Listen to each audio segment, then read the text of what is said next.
Hello friends, welcome to my channel Preeti's way में आपका स्वागत है।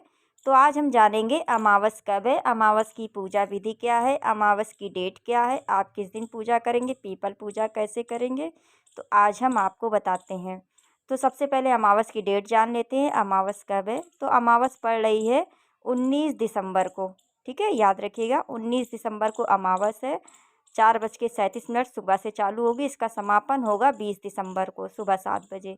तो आप ये देख लीजिएगा कि अमावस कब है, नोट कर लीजिएगा। ठीक है, और आज हम जानेंगे कि अमावस में सबसे पहले हमें क्या करना चाहिए। दोस्तों, मैं हर वीडियो में बताती हूँ आपको कि अमावस को सुबह जल्दी उठें। आप ऐसे अगर नहीं भी उठ पाते हैं तो अमावस के दिन सुबह जल्दी उठें आप, और उठ करके सबसे पहले अपने घर की झाड़ू निकालें और पूरे घर में आप झाड़ू लगाएं। सुबह सुबह अगर ब्रह्म मुहूर्त में करते हैं तो बहुत ही अच्छा होता है। तो आप सुबह ब्रह्म मुहूर्त में सबसे पहले अपने घर की झाड़ू लगाएं, पोछा लगाएं, जो भी करते हैं आप, और अपने दहलीज को बहुत अच्छे से साफ़ सफाई करें। दहलीज की बहुत अच्छे से झाड़ू करें, पानी छिड़कते हैं तो बहुत अच्छा, और धुलाई करते हैं खूब अच्छे से, साफ़ सफाई अपनी दहलीज की कर लें। उसके बाद आपको स्नान करना है। स्नान करने के बाद आपको सबसे पहले अपनी करनी है दहलीज पूजा। दहलीज पूजा में आप दहलीज की पूजा मैं आपको बताऊंगी कैसे करनी है। फूल अच्छा जो भी है आप उसमें चढ़ा दीजिए, और अगर आप सुबह ब्रह्म मुहूर्त में करती हैं तो एक दीपक भी सुबह सरसों के तेल का सुबह लगा दीजिए दहलीज में। ठीक है, तो अगर नहीं कर पाते हैं, आप थोड़ा लेट हो जाते हैं, दिन निकल आता है, तो आप एक धूपबत्ती जला के रख दीजिएगा अमावस के दिन सुबह के टाइम। ठीक है, और अगर स्वास्तिक बनाते हैं तो बहुत अच्छा। इस तरीके से आप अपने दहलीज की पूजा करिए। सूर्य देव को काला तिल और मिला करके आपको जल देना है, क्योंकि अमावस है तो अमावस में काला तिल विशेष माना जाता है। तो सूर्य देव को आप लोग जल दे दीजिएगा काला तिल मिला करके, और दक्षिण की दिशा में की तरफ मुँह करके अगर अपने पितरों को जो है तर्पण देते हैं तो बहुत अच्छा, काला तिल मिला करके जल में, तो बहुत अच्छा होगा आप अगर तर्पण देंगे तो। अच्छा, दूसरी चीज़ है तुलसी पूजा विशेष मानी जाती है। तुलसी आज के दिन, अमावस के दिन नहीं तोड़ी जाती है, तो तुलसी में भी आप ब्रह्म मुहूर्त में अगर पूजा करते हैं तो आप दीपक लगा दीजिएगा, नहीं करते हैं तो आप धूपबत्ती लगा दीजिएगा। ठीक है दोस्तों, इस तरीके से, और अपने आप मंदिर में जिस तरीके से पूजा करते हैं आप उसी तरीके से पूजा करेंगे जैसे आप करते हैं। अगर लड्डू गोपाल है तो उनको भी नहलाइए, स्नान करिए, पूजा पाठ करिए।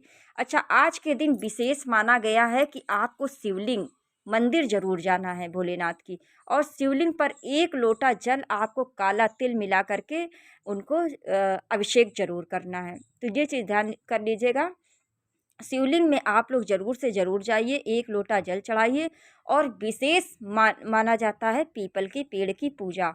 अच्छा, शिवलिंग पर जल इसलिए चढ़ाया जाता है कि अगर आपके घर में पितृदोष है, आप बहुत परेशान हैं, परेशानी में चल रहे हैं, और घर में कलेश हो रहा है, व्यापार नहीं चल रहा है, तो ये सब होता है पितृदोष के कारण। ठीक है दोस्तों, तो आप लोग ये करिएगा कि आप लोग पितृदोष अगर आपके घर में है तो आप शिवलिंग पर एक लोटा जल अवश्य चढ़ाएं, और ख़ास करके अमावस के दिन तो बिल्कुल मत छोड़िएगा। ठीक है। अच्छा, मैं बता दूं आपको कि अगर आप चैनल पर पहली बार आए हैं तो वीडियो अगर देख रहे हैं तो आप प्लीज़ चैनल को सब्सक्राइब कर देना, और एक लाइक किए बिना बिल्कुल मत जाना। ओके दोस्तों, तो इससे हमें भी आप बहुत मोटिवेशन मिलता है वीडियो बनाने का, तो आप लोग ये कर लीजिएगा। अच्छा, पीपल के पेड़ की पूजा। पीपल के पेड़ की पूजा को बहुत ही विशेष माना गया है दोस्तों। पीपल की पेड़ की पूजा में बोलते हैं कि पीपल अमावस के दिन पीपल पे लक्ष्मी नारायण का वास होता है, तो उस दिन लक्ष्मी जी की पूजा बहुत विशेष मानी जाती है।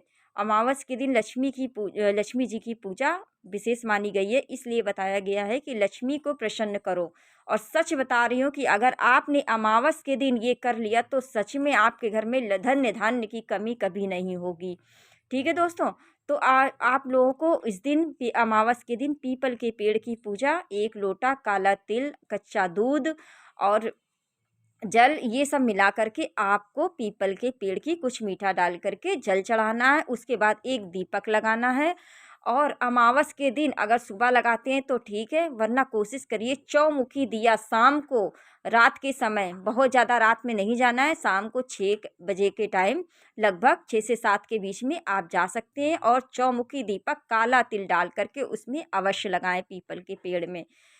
तो इससे आपको लक्ष्मी आपके घर में हमेशा हमेशा के लिए आ जाएंगी और ऐसा एक दिन में नहीं होगा दोस्तों, ठीक है।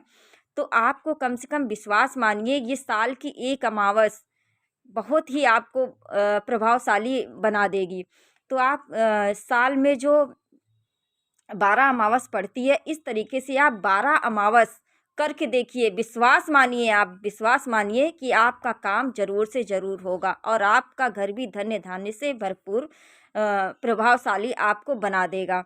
तो आप खुद देखिएगा कि कितना प्रभाव हमारे व्यापार में पड़ा, कितना आपके कारोबार में पड़ा, कितनी तरक्की आपको मिली, आपको खुद देखने को मिलेगा, आप विश्वास मानिए। तो आप ये करके देखिए, साल की 12 अमावस आती है और 12 अमावस आपको ये कार्य करना है, ठीक है। तो आप लक्ष्मी नारायण को मनाइए और लक्ष्मी से बोलिए कि आप मेरे घर में आइए, हमेशा हमेशा के लिए स्थिर निवास करिए, ठीक है। तो ये उपाय आपको करना है। और अगर विष्णु सहस्त्र नाम का पाठ अमावस के दिन करते हैं तो सबसे बेस्ट, ठीक है। मैं हमेशा हर वीडियो में बताती हूँ कि विष्णु सहस्त्र का नाम का पाठ अगर पीपल के पेड़ के नीचे करते हैं तो आपको पितरों से तो मुक्ति मिलेगी मिलेगी। अगर पितृ आपके घर में पितृदोष लगा हुआ है तो उससे आपको मुक्ति मिल जाएगी। विष्णु सहस्त्र नाम बहुत ही अच्छा पाठ है, आप इसको करके देखिए, विश्वास मानिए कि आपके घर में कैसे ये व्यापार में उन्नति दिलाता है, पितृदोष कैसे समाप्त करता है, रोग बीमारी कैसे समाप्त करता है, आप करके देखिएगा एक बार, विश्वास मानिए। और अगर आप पीपल के पेड़ के नीचे नहीं कर पाते हैं तो आप जो है घर के मंदिर में करिए या फिर तुलसी जी के नीचे करिए, ठीक है दोस्तों। तो ये कर लीजिएगा। अच्छा, एक और विशेष बात बताई गई है कि अमावस के दिन, सुबह के दिन हम दान क्या करें। तो दान में अगर आप आटा, दाल, चावल और कुछ देखो, दक्षिणा रखना तो बहुत ज़रूरी है, ठीक है। आप 10 रुपये रखिए, 20 रुपये रखिए, 50 रुपये रखिए, 100 रुपये रखिए, आप कुछ भी रख सकते हैं, ठीक है। जो अपनी स्थिरता के अनुसार आप रख सकते हैं, आप में जितनी शक्ति हो, ठीक है। तो ये कर लीजिएगा आप। और अच्छा, कुछ नहीं कर सकते हैं आप, आटा चावल ये सब नहीं निकाल सकते हैं, तो हम बता रहे हैं आपको क्या करना है। उड़द की दाल, उड़द की दाल अमावस के दिन उड़द और चावल ये खिचड़ी बना करके, ठीक है, दोनों को मिला करके इसमें कुछ दक्षिणा रख करके आप केवल ये ही दान कर दीजिए जो अमावस के दिन को, आपको बहुत पुण्य मिलेगा फ्रेंड्स, ठीक है। ये करके देख लीजिएगा। हो गई दान पुण्य की बात। इस तरीके से आप करके देखिए। अगर हर अमावस करीब 12 अमावस आप एक साल करके देखिए और आपको समझ में आ जाएगा कि क्या आपके जीवन में प्रभाव पड़ रहा है, ठीक है। तो ये अमावस के दिन ये कर लीजिएगा। अच्छा हाँ, एक और चीज़ कि अमावस के दिन देखिए, पितृ हमारे डेयरी पर आते हैं, हमारे दरवाजे पर आते हैं, किस उस भेष में आ जाएं कुछ पता नहीं।